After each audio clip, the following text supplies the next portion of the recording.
2023 সাল প্রধানমন্ত্রী বললেন দুর্ভিক্ষ আইতাছে, দুর্ভিক্ষ আইতাছে। মুসলমান রে, এই দুর্ভিক্ষের মোকাবেলা করা লাগবে। আর আমি আমার ভাষায় বলি, বাংলাদেশের যে প্রান্তে দেয় কথা বলতে ভয় পায় না। আমি বললাম মাননীয় প্রধানমন্ত্রী, দুর্ভিক্ষের মোকাবেলা করতে হলে জেলখানায় যত আলেম আছে ওই আলেমদেরকে ছেড়ে দিয়া দুর্ভিক্ষের মোকাবেলা করো, ঠিক কিনা? মুসলমান ইমানদারেরা, দুর্ভিক্ষ আইব, দুর্ভিক্ষ আরো বাড়বো। আপনি লিখে নেন, আব্দুল কাইয়ুম নিয়াজী আমি বলে যাই, আপনি লিখে নেন, পণ্য দ্রব্যের মালামালের দাম আরো বাড়বো। অপেক্ষা করেন, অপেক্ষা করে আরো বাড়বো, দুর্ভিক্ষ আরো বাড়বো। কেন জানেননি? কেন জানেননি? আপনারা জানেন মিশরের বাদশা ছিল একজন, যিনি ছিল একজন পয়গম্বরের ছেলে, যার বাবার নাম ইয়াকুব আর যার নাম হলো হযরত ইউসুফ। ইউসুফ আলাইহিস সালামের জামানায়, হযরত ইউসুফ আলাইহিস সালামের জামানায় দুর্ভিক্ষ ছিল মিশরের মধ্যে। 1 বছর 2 বছর নয়, 7 বছর। কেন জানেননি? এই দুর্ভিক্ষ আল্লাহ এই জন্য দিয়েছে, মিথ্যা মামলা দিয়া ইউসুফে কেন জেলখানায় রাখলি? কথা কন না কার? আজ বাংলার জমিনে মিথ্যা মামলা দিয়া আলেমদেরকে যদি জেলখানায় রাখো, যদি আলেমদেরকে না ছাড়ো, মনে রাখো ওই মিশরের মতন দুর্ভিক্ষ হতে পারে, ঠিক কিনা? ইতিহাস করে জানলাম, মুসলমান কোরআন হাদিসে যত ঘটনা পায় এদের আগাগোড়া চিন্তা করে মিলাইবেন। কি কারণে ইউসুফ আলাইহিস সালামের দেশে, ইউসুফ আলাইহিস সালামের জেলখানা ঢুকাইছিল ওই আদিতে মিশর, ওই সামানায় দুর্ভিক্ষ কেন ছিল? 7 বছর দুর্ভিক্ষ কেন ছিল? ওই যে ইউসুফ নবীর জেলখানায় ঢুকাইছে, আল্লাহ সন্তুষ্ট হয়ে গেছে গা। আর মুসলমান এখন তো ইউসুফ নবী নাই, আসল উলামায়ে কেরাম নবীর ওয়ারিস। নবীর ওয়ারিসদেরকে কষ্ট দিলে যেই কথা, নবীদেরকে কষ্ট দিলে একই কথা। তাফসীরে কাবীর আল্লামা ফখরুদ্দীন রাজি রাহমাতুল্লাহ আলাইহি ওনার কিতাবের মধ্যে এসেছে, নবীর সাহাবী আব্দুল্লাহ ইবনে আব্বাস রাদিয়াল্লাহু তাআলা তিনি বললেন, নবীদেরকে ভালোবাসা যেই কথা, আলেমদেরকে ভালোবাসা একই কথা। সুবহানাল্লাহ বলতে ইচ্ছা করে না? মিশকাতুল মাসাবি গ্রন্থের মধ্যে এসেছে, বুখারী মুসলিমের হাদিস, নবী কয় যারা একজন আলেমকে খাওয়ায় সে যেন রে আমি নবীরে খাওয়াইলো না। আস্তে কোন সুবহানাল্লাহ। যে একজন আলেমের সাথে মুসাফাহা করলো রে, সেজন্য আমি নবীর লগে মুসাফাহা করলো। আলেমরা নবীর ওয়ারিস। আলেমদেরকে দলের কাঙ্গালে পড়িয়া, দলের কন্দলে পড়িয়া আলেমদেরকে গালি দিও না, আলেমদেরকে গালি দিও না। আলেমদেরকে গালি দেয় যারা যার সন্তান তারা। আলেমদেরকে গালি দেয়, দোকান ঘাটে বইয়া বইয়া কি কই জানেননি? আপনি দেখবেন, আপনি সামদিনা বাজারও যান, হারুন বাজার যান, সাইড দোকানে বইয়া কয়েকটা বইয়া কইব, আবার কইও না মোল্লারা দেশটারে খাইয়া লাইছে। কথা কোন না কেন? কথার কথাই উপবার্তা দেয়, কিন্তু মোল্লারা দেশটারে খায় নাই। মোল্লারা এই দেশে বিশ্বজয়ী হাফেজ বানাইয়া দেখাই দিছে। কথা কোন না কেন? এই দেশের মোল্লারা মুফতি মুহাদ্দিস বানাইছে, হক্কানি আলেম বানাইছে, মুফাসসির বানাইছে, মুহতামিম বানাইছে। এই দেশের আলেমদের অবদান মাদ্রাসা হইছে, মসজিদ হইছে। এই দেশের আলেমদের অবদান, আলেমরা দেশটারে খায় নাই, যারা দেশটারে খাইছে ওরাই আলেমদেরকে মিথ্যা অপবাদ দেয়।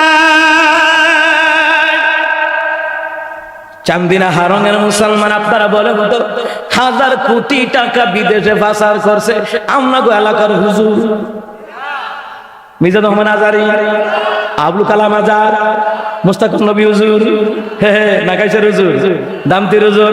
না না, 1000 কোটি টাকা যারা বিদেশে পাচার করছে রে, এরা হইল গুন্ডা ফান্ডা জালিম নেতারা।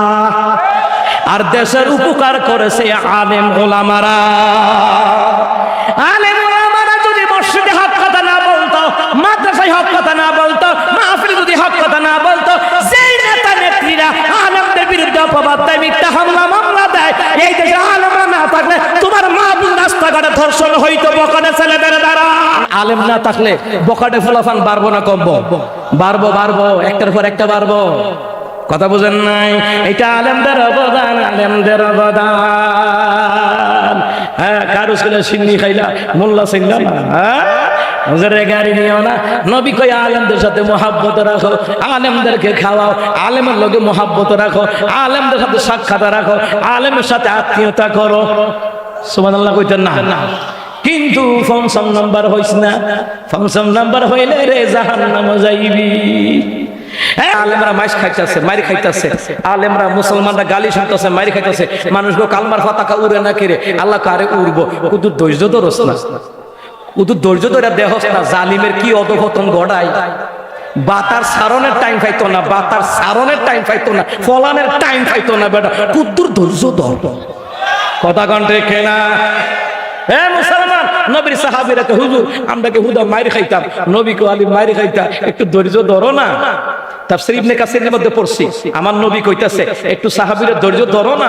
এমন উদ্যোগ গেছে অন্যান্য নবীদেরকে হুতাইয়া জব কইরা লাইছে, অন্যান্য নবীর উম্মতদেরকে মাটির নিচে একবারে জীবিত দাফন কইরা দিছে। হ্যাঁ, একটু ধৈর্য ধরো না। ওইরকম পরিস্থিতি আসে নাই তো, একটু ধৈর্য ধরো না। আল্লাহকে হাবিব ধৈর্য ধরেন না, দেখেন না আবু জাহেলের গোষ্ঠীর কি অবস্থাটা করি করছেনি। আল্লাহ কয় মুসা একটু ধৈর্য ধরেন না, দেখেন না ফেরাউনের কিটা করতেছে, একটু ধৈর্য ধরেন না। ফেরাউনটা সুবানি তো সুবাইছে, জিবরাইল আইয়া ফেরাউনটা কয় কাদামাটি খা, ফলা করে খা। নবীরে জ্বালাইছ, নবীরে জ্বালাইছ, মুসা কালিমুল্লাহরে জ্বালাইছ, মুসা কালিমুল্লাহর উম্মতরে জ্বালাইছ, নে বালা করে কাদামাটি খা, খাইয়া মইরা ভালো। হ্যাঁ, ইব্রাহিম নবীর আল্লাহ কয় একটু ধৈর্য ধরেন না, দেখেন না নমরুদের কিটা করি। নমরুদের ল্যাংড়া মশা দিয়া কামড়াইয়া তারে মাইরা লাইছে। কথা কন না, কথা কন না।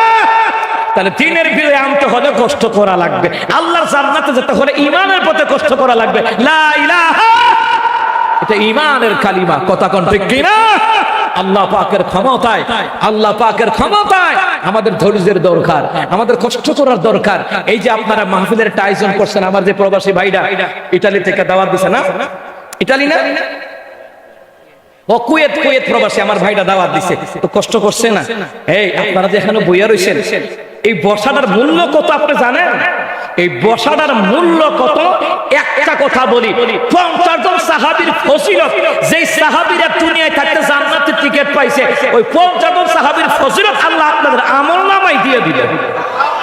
আর এই যে কষ্টটা করে বইয়া রইছেন, আমার এই কুয়েতি ভাইয়েরা, আরো প্রবাসী ভাইয়েরা, ব্যবসায়ী ভাইয়েরা, আমার যুবক ভাইগুলি আয়োজন করছে, জানমাল দিয়া কষ্ট করছে, রাত দিন কষ্ট করছে। এটার মূল্য কি জানেননি? এটার মূল্য হইছে এমন, নবীর রক্তের বিনিময়ে রেখে যাওয়া ইসলামকে জিন্দা করার জন্য আপনি কাজ করতেছেন। এই জন্য নবী কয় আমার লোকে জান্নাতে ঢুকবি। কি মনে করেন? আল্লাহু আকবার। আমার বাজান একটা আয়াতের উপরে কথা বলছিলাম, আমার বাজান বাকি আয়াতগুলি আছে, এই বাইতে আয়াতগুলি তাফসীর শুরু করলে শেষ হবে না। কোরআনে এমন কথা আল্লাহ বলছেন, হাদিসে এমন কথা আমার রাসূল কইছেন। সুবহানাল্লাহ কইতেন না? এই জন্য আমি বলি সব জায়গায় যে হক্কানি উলামায়ে কেরামের বয়ান শুনবেন, বলার কণ্ঠস্বর থাকলে থাকুক, না থাকলে নাই, কথাগুলি দরকার, কথাগুলি দরকার, কোরআন সুন্নাহ মতে কথাগুলি দরকার। যারা পড়া সহি, যে আলেমদের পড়া সহি, হক কথা বলে, দরকার বেতন বাড়াই দিয়ে মসজিদও রাখবে। কথা কথা ঠিক না? হকের পক্ষে থাকবেন, আল্লাহ রাসূলের পক্ষে থাকবেন, তাহলে মরলে কলমা নসিবে জুটবে। আর নবী কয় কলমা নসিবে জুটলে ফাদাখালাল জান্নাহ, মরবো আল্লাহ তারে জান্নাত দিয়ে দিবে।